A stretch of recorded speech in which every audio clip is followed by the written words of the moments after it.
আজকে জাতি একটা ক্রান্তিকাল অতিক্রম করছে, বিভিন্নভাবে সবকিছুর মধ্যে একটা অস্থিরতা দেখা যাচ্ছে। যাই হোক, আমরা আজকে আমাদের যেটার জন্য আপনাদের এখানে ডেকে এনেছি সেটা হলো সাংবিধানিক কাঠামোতে সংস্কারের লক্ষ্যে আমরা কিছু প্রস্তাব দিয়েছি, সেগুলো এখানে বলবো। তার আগে আমি এই প্রস্তাবের পটভূমি, কেন আমরা এই প্রস্তাব দিচ্ছি, কি প্রেক্ষিতে এগুলো প্রয়োজন হলো, এগুলো নিয়ে দুই চারটি কথা বলতে চাই। পরবর্তীতেও আমি এছাড়াও নির্বাচন বিষয়েও কিছু কথা বলবো।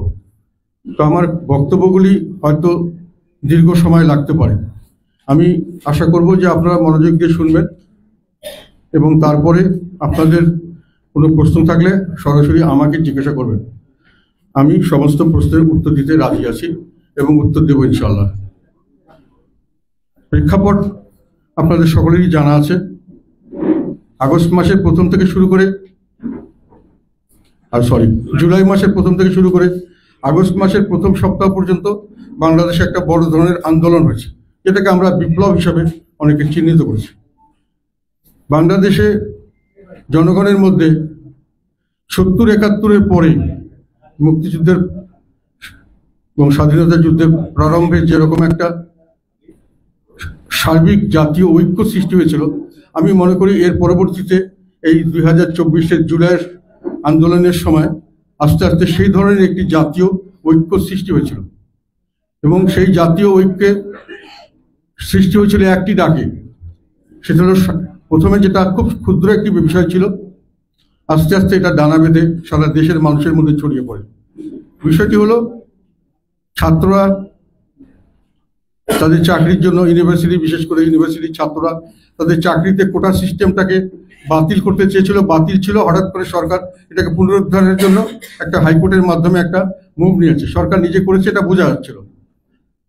এটাতে ছাত্ররা বিক্ষুব্ধ হয়ে সেই কোটা পদ্ধতি আবার বাতিলের দাবি করেছিল।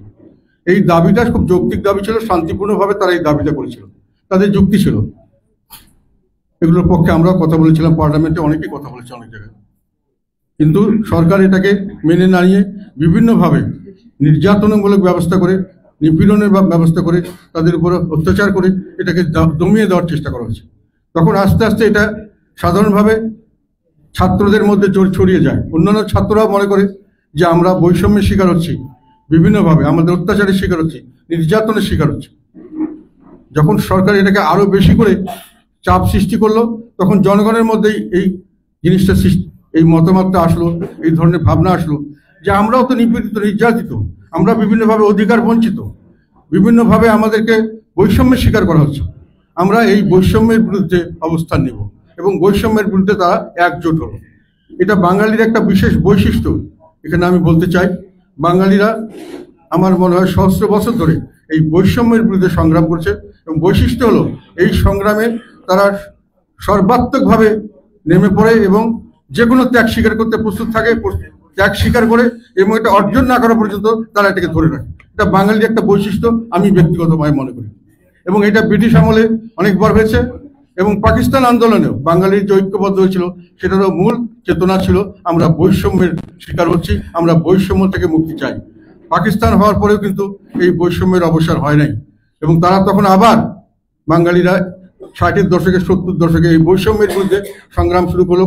52-তে হলো আমাদের ভাষা আন্দোলন, সেটা হলো বৈষম্যের বিরুদ্ধে সংগ্রাম এবং এই সংগ্রামে বাঙালিরা জয়ী হয়েছিল, রক্ত দিয়ে জয়ী হয়েছিল। এরপরে আসলো, তারপরেও বাঙালি দেখলো বৈষম্য বাড়ছে, কমছে না। তখন 6 দফা আন্দোলন আসলো 60 এবং 70 দশকের এসে, এটা ব্যাপকভাবে সারা জনগণের মধ্যে সারা সৃষ্টি করলো।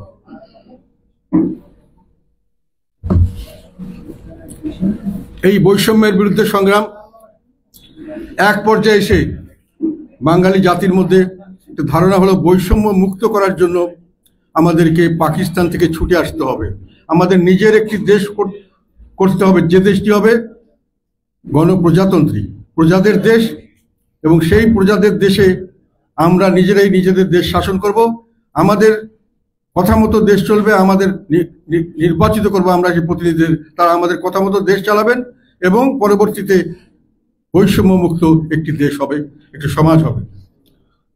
এই আন্দোলনের এই কারণেই স্বাধীনতা যুদ্ধ হয়েছিল, এই জন্যই মুক্তি সংগ্রাম হয়েছিল। মুক্তিটা ছিল বৈষম্যের বিরুদ্ধে মুক্তি। পরবর্তীকালে আওয়ামী লীগ আমলে এসে মানুষে অনুভব করতে থাকলো যে আমাদের সেই যে বৈষম্য মুক্তির আন্দোলন, এটা আবার ব্যর্থ হলো এবং আওয়ামী লীগ সরকার আবার নতুন করে বৈষম্য সৃষ্টি করলো, নিজেদের ভিতরে একটা কোটারি সৃষ্টি করে সারা দেশকে বিভক্ত করে, সারা দেশকে লুণ্ঠন করা, সারা দেশের মানুষের অত্যাচার নিপীড়ন চাপিয়ে দেওয়া হলো।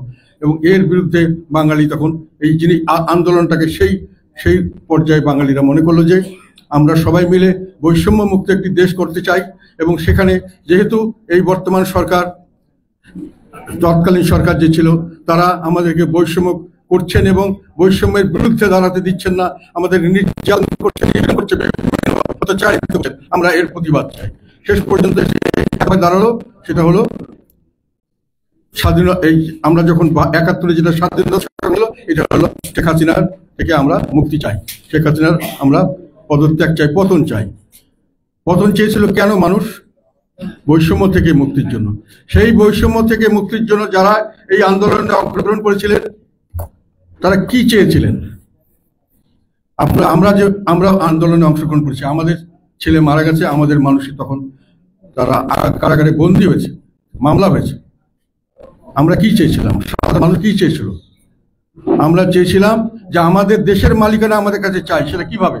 যে আমরা আমাদের প্রতিনিধি নির্বাচন করবো, একটি সুষ্ঠু, অবাধ এবং অন্তর্ভুক্তিমূলক নির্বাচন, যেখানে জনগণের ইচ্ছার অভিপ্রায় নির্বাচনের মাধ্যমে হবে এবং যেভাবে আমরা একটি সরকার গঠন করবো, আমাদের সরকার।